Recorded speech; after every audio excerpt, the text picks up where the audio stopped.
اور ملکوں کے درمیان ہو اس کو بھی پورا کیا جائے. اللہ اکبر.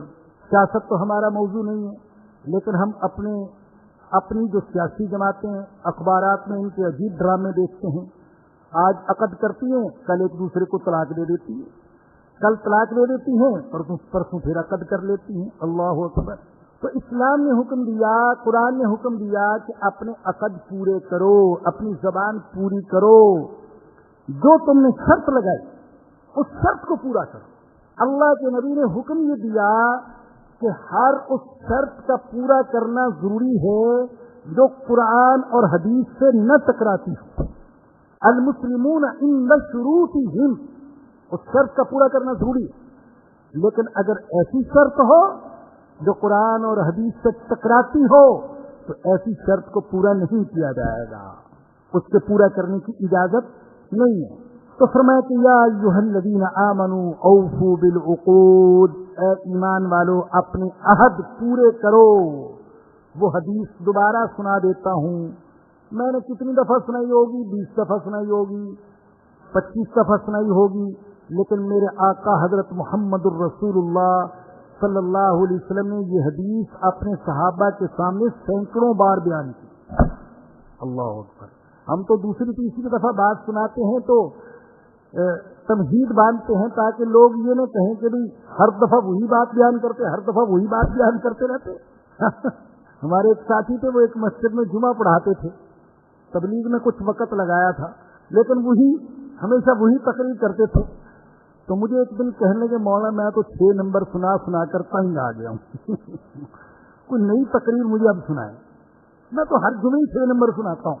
تو بھائی ہم تو دوسری تیسری چوتھی دفعہ بات کریں تو ذرا وضاحت کر دیتے ہیں کہ دوسری دفعہ کیوں کر رہے ہیں، تاکہ لوگ یہ نہ کہیں کہ ایک ہی درس ہمیشہ.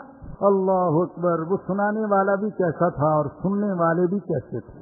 سینکڑوں بار ایک ہی بات جانی، کیونکہ حضرت انس رضی اللہ تعالیٰ عنہ جنہوں نے 10 سال بے مثال خدمت کی ہے میرے آقا حضرت محمد الرسول اللہ صلی اللہ علیہ وسلم کی، حضرت انس فرماتے ہیں شاید ہی حضور کا کوئی خطبہ ایسا ہو جس میں آپ نے یہ نہ فرمایا ہو، شاید ہی کوئی خطبہ ایسا ہو، ورنہ ہر خطبے میں آپ یہ فرماتے تھے کہ جس کے اندر ایمان نہیں، جس کے اندر امانت نہیں، اس کے ایمان کا اعتبار نہیں، اور جس کے اندر ایفائے عہد نہیں، اس کے دین کا اعتبار نہیں. لا ایمان لمن لا امانت لہ ولا دین لمن لا عہد لہ. جس کے اندر امانت کی صفت نہیں اس کے ایمان کا اعتبار نہیں، اور جس کے اندر ایفائے عقد کی صفت نہیں اس کے دین کا اعتبار نہیں. میں کیسے کہوں، اللہ کی قسم میں بھی اسی معاشرے میں رہتا ہوں، آپ بھی رہتے ہیں، ہم دن رات دیکھتے ہیں. یقین کریں امانت اٹھ گئی، امانت نہیں ہے، خیانت عام ہے مسلمان کے اندر. ایفائے عہد نہیں، نقض عہد، خلاف عہد کرنا عام ہے ہمارے معاشرے کے اندر. کوئی عیب ہی نہیں رہا، یعنی عیب ہی نہیں رہا. خیانت کرنا عیب نہیں، ہنر ہے، ہنر. اللہ اکبر. خیانت کر رہے ہیں اور ایک ہنر. ایک ساتھی ابھی چند دن پہلے مشورہ کر رہے تھے، کوئی کاروبار کرنا چاہتے تھے تو کوئی چیز انہوں نے بنائی، ایک عرق بنایا. عرق جیسے نکالتے ہیں گلاب وغیرہ کا عرق، وہ ان کو بڑا مہنگا پڑا، تو بازار میں بڑا سستا بک رہا ہے. تو میرے پاس آئے، میں نے کہا بھی میں کیا کہہ سکتا ہوں، آپ کو مہنگا پڑا، آپ مہنگا بیچیں. تو انہوں نے کچھ لوگوں سے مشورہ کیا، اور ماشاءاللہ کوئی بے دین لوگ نہیں تھے جن سے مشورہ کیا، اچھے لوگ تھے. تو انہوں نے بڑے دھڑلے سے مشورہ دیا، دیکھو مارکیٹ کا مقابلہ نہیں کر سکتے ہو جب تک کہ ملاوٹ نہ کرو. تم اس کے اندر دوسرا پانی گرم کر کے ملاؤ اور عرق کے نام پر بیچو. اور پھر انہوں نے اس کو مطمئن کرنے کے لیے فلسفہ بھی بیان کیا. کہا دیکھو یہ خالص عرق جو ہے یہ کراچی والوں کو راس بھی نہیں آتا، یہ اگر خالص عرق استعمال کریں گے ان کی آنکھیں خراب ہو جائیں گی، معدہ خراب ہو جائے گا. اب جو دودھ میں پانی ملاتا ہے وہ بھی یہی فلسفہ بیان کرتا ہے. وہ کہتا ہے کراچی والوں کو خالص دودھ ہضم ہی نہیں ہو سکتا، موشن لگ جاتے ان کو. لہذا پانی ملانا خود ان کے فائدے کے لیے ضروری ہے، اس میں ان کا فائدہ ہے ہم جو پانی ملاتے ہیں۔ تو بھائی یہ ایک سوچ بن گئی کہ خیانت کے بغیر ہم معاشرے میں نہیں رہ سکتے، کاروبار نہیں کر سکتے۔ اسی طریقے سے خلاف عہد کرنا یہ بھی بالکل یعنی ایک رسم بن گئی۔ لوگ وعدہ کریں گے میں آپ سے آ رہا ہوں ملاقات کے لیے، فلاں دن فلاں وقت یہ تشریف لائیے، آپ بیٹھے انتظار میں گھڑی دیکھ رہے ہیں جناب غائب۔ اب میری کچھ طبیعت ایسی ہے، عام طور پر اگر کوئی ساتھی آنے کا وعدہ کر دے مجھ سے کوئی کام نہیں ہوتا، میں انتظار کرتا رہتا ہوں اس وقت کہا تھا۔ لیکن بعض حضرات وہ غائب اور اطلاع دینا بھی اپنی شان کے خلاف سمجھتے ہیں، دوسرے تیسرے دن آ جائیں گے بس جی وہ اس دن یہ ہو گیا تھا وہ ہو گیا تھا۔ تو خلاف عہد کرنا یہ بھی عام ہو گیا، وقت کی پابندی نہیں ہے، وعدے کی پابندی نہیں ہے۔ تو بھائیو اس پر عمل کرو، اللہ کے واسطے عمل کرو۔ یا ایھا الذین آمنوا اوفوا بالعقود، او میرے پیارو، او مجھ سے محبت کے دعوے کرنے والوں، او مجھ پر ایمان رکھنے والوں، اوفوا بالعقود، اپنے عقد اپنے وعدے پورے کیا کرو، وعدہ خلافی نہ کیا کرو۔ احلت لکم بہیمۃ الانعام الا ما یتلی علیکم، تمہارے لیے پالتو جانور حلال کیے گئے ہیں سوائے ان جانوروں کے جن کا ذکر آگے آتا ہے، ان کے علاوہ باقی پالتو جانور وہ تمہارے لیے حلال کیے گئے ہیں۔ گائے ہے، بھینس ہے، اونٹ ہے، بکری ہے، یہ جو مختلف قسم کے جانور نر ہوں یا مادہ، اللہ کہتے ہیں تمہارے لیے میں نے حلال کر دیے، ان کو ذبح کرو، ان کا گوشت کھاؤ، استعمال کرو۔ دنیا میں دو قسم کے لوگ ہیں گوشت کے حوالے سے، کچھ تو وہ ہیں جو ہر چیز کھا جاتے ہیں، ہر چیز کھا جاتے ہیں، کتا، بلی، خنزیر، مینڈک، چوہا، چھپکلی، جو چیز ملے وہ کھا جاتے ہیں، ہر چیز کھاتے ہیں۔ جیسا کہ آپ جانتے ہیں اللہ پاک نے الحمدللہ اسی قرآن کی برکت سے ہانگ کانگ جانے کی توفیق دی۔ ایک ہفتہ ہم نے وہاں گزارا اور درس قرآن، درس سیرت ہی کے سلسلے میں، تو وہاں ایک دن ساتھی لے گئے ساحل سمندر پر، تو سمندر کے ساحل پر سی فوڈ کے جو ہے وہ ہوٹل بنے ہوئے ہیں، تو ہوٹلوں کے باہر بڑے بڑے شوکیس شیشے کے بنا کر رکھے ہوئے ہیں جن کے اندر پانی ہے، اور ان میں سمندر کی ہر مخلوق ہے، اور ایسی مخلوق ہے کہ میں نے آج تک نہیں دیکھی تھی۔ ہم نے زیادہ زیادہ مچھلی دیکھی، کیکڑے دیکھے، عجیب و غریب قسم کی ڈراؤنی مخلوق ان کے اندر ہے، اور سب سے زیادہ جو چیز تھی وہ کچھوے تھے۔ تو میں نے پوچھا یہ کیوں؟ تو انہوں نے کہا کہ یہ تازہ گوشت فراہم کرنے کے لیے یہ جانور یہاں مہیا کیے گئے ہیں، گاہک آتے ہیں اور وہ جانور پسند کرتے ہیں، کسی کو مینڈک پسند ہے، کسی کو کیکڑا پسند ہے، کسی کو کچھوا پسند ہے، وہ اشارہ کرتا ہے تو اس کے سامنے ہی نکال کر اس کو کاٹا جاتا ہے اور پھر پکا کر پیش کیا جاتا ہے۔ تو ہر چیز کھاتے ہیں لوگ، ایسی چیزیں کہ جن کو دیکھنا بھی ہمارے لیے گویا کہ باعث وحشت ہو، باعث نفرت ہو، تو ان کو بھی کھاتے ہیں وہ۔ تو کچھ لوگ تو وہ ہیں جو ہر چیز کھاتے ہیں، اور کچھ لوگ وہ ہیں جن کا مسلک اور نظریہ یہ ہے کہ گوشت کا کھانا یہ جائز ہی نہیں ہے۔ سبزی خور ان لوگوں کو کہتے ہیں، وہ صرف سبزی پر اکتفا کرتے ہیں، گوشت کے قریب بھی نہیں جاتے۔ اور انسان نے ان کو بھی دلیل، شیطان نے ان کو بھی دلیل سکھا دی اور ان کو بھی حکمت سمجھا دی، فلسفہ سمجھا دیا۔ وہ کہتے ہیں کہ جانوروں کا گوشت کھانا یہ تو جانوروں پر ظلم ہے۔ اب ظاہر ہے کہ انسان ایک بات کو پیش کرنا چاہے تو سادہ سی بات کو بھی بڑے رنگین اور سنگین انداز میں پیش کر سکتا ہے۔ کہتے دیکھو کیسے بکرا تڑپ رہا ہے چھری کے نیچے، کیا تمہیں اس پر ترس نہیں آتا؟ جیسے تمہارے اندر جان ہے اس کے اندر بھی جان ہے، اور جیسے تمہیں تکلیف ہوتی ہے اس کو بھی تکلیف ہوتی ہے، تو کیسا گوارا کرتے ہو اس کا گوشت کھانا؟ تو اس انداز میں لوگوں کے سامنے بات پیش کی تو وہ سبزی خور ہیں اور گوشت کے کھانے کو حرام سمجھتے ہیں۔ الحمدللہ الحمدللہ ہم مسلمان ہیں، اللہ پاک کا لاکھ لاکھ شکر ہے ہم مسلمان ہیں۔ ہم نہ تو ان لوگوں کی طرح ہیں جو ہر چیز کھاتے ہیں، بلکہ صرف وہی کھاتے ہیں جس کے کھانے کی ہمارے اللہ نے اجازت دی ہے اور ہمارے آقا نے اجازت دی ہے، اور ہمارا عقیدہ یہ ہے کہ انہی چیزوں کے کھانے میں ہمارے جسم کا اور ہماری روح کا فائدہ ہے، اور جن چیزوں سے اللہ اور اللہ کے نبی نے منع فرمایا ان کے اندر ہمارے لیے کوئی فائدہ نہیں ہے، نہ جسم کا فائدہ اور نہ روح کا فائدہ، بلکہ نقصانات ہی نقصانات ہیں۔ تو نہ تو ہم ان لوگوں میں سے ہیں جو ہر چیز کھاتے ہیں، اور نہ ہی ہم ان لوگوں میں سے ہیں جو بالکل گوشت سے پرہیز کرتے ہیں۔ یہ اللہ کی دی ہوئی بہت بڑی نعمت ہے۔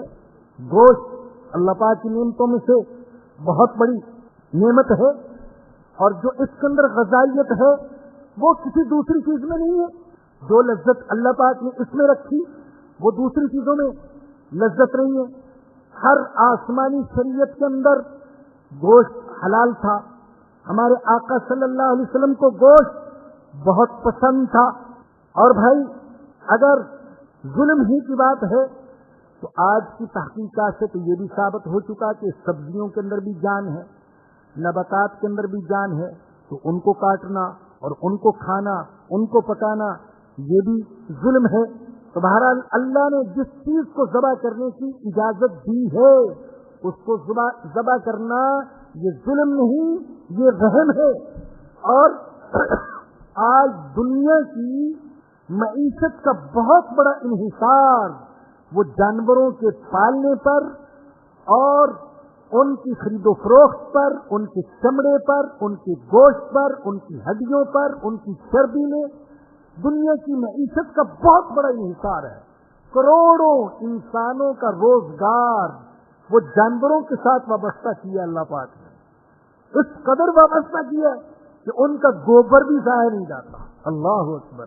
ہم دیکھتے ہیں کہ ہم جو قربانی کے موقع پر جانور ذبح کرتے ہیں تو جن چیزوں کو ہم گندی سمجھ کر پھینک دیتے ہیں، ہم نے دیکھا کہ لوگ ان کو بھی جمع کر رہے ہوتے ہیں، ان سے بھی فائدہ اٹھاتے ہیں۔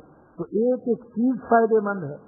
تو معاشی اعتبار سے دیکھا جائے، عقلی اعتبار سے دیکھا جائے، نقلی اعتبار سے دیکھا جائے، آسمانی کتابوں کے اعتبار سے دیکھا جائے، انبیاء کی تعلیمات کے اعتبار سے دیکھا جائے، تو ہر اعتبار سے یہی بات ثابت ہوتی ہے کہ گوشت کے کھانے میں اور جانوروں کی ذبح کرنے میں دینی فوائد بھی ہیں اور دنیاوی فوائد بھی ہیں، جسمانی فوائد بھی ہیں اور طبی فوائد بھی ہیں۔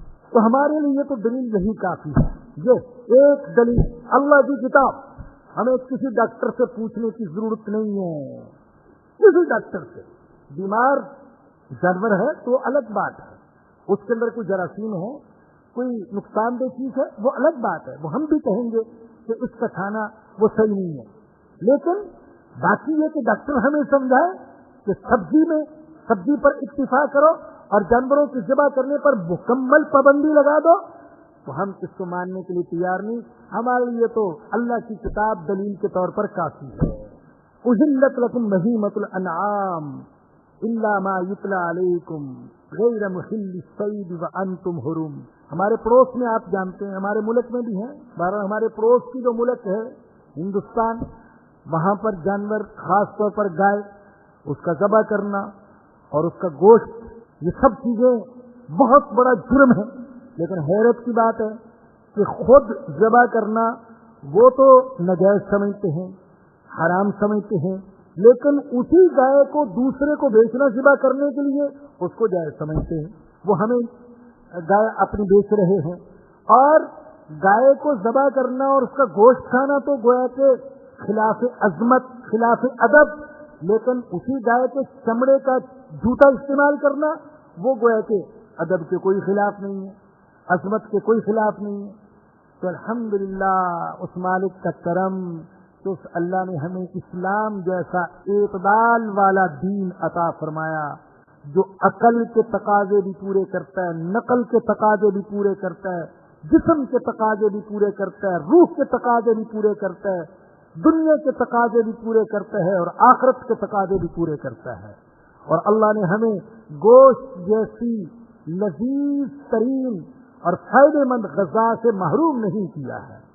ہمارے آقا صلی اللہ علیہ وسلم کو گوشت اگرچہ میسر نہیں آتا تھا، لیکن گوشت پسند بہت تھا، اور جب میسر آتا تھا تو آپ بہت رغبت کے ساتھ استعمال فرماتے تھے۔ احلت لکم بہیمۃ الانعام، تمہارے لیے پالتو جانور حلال کیے گئے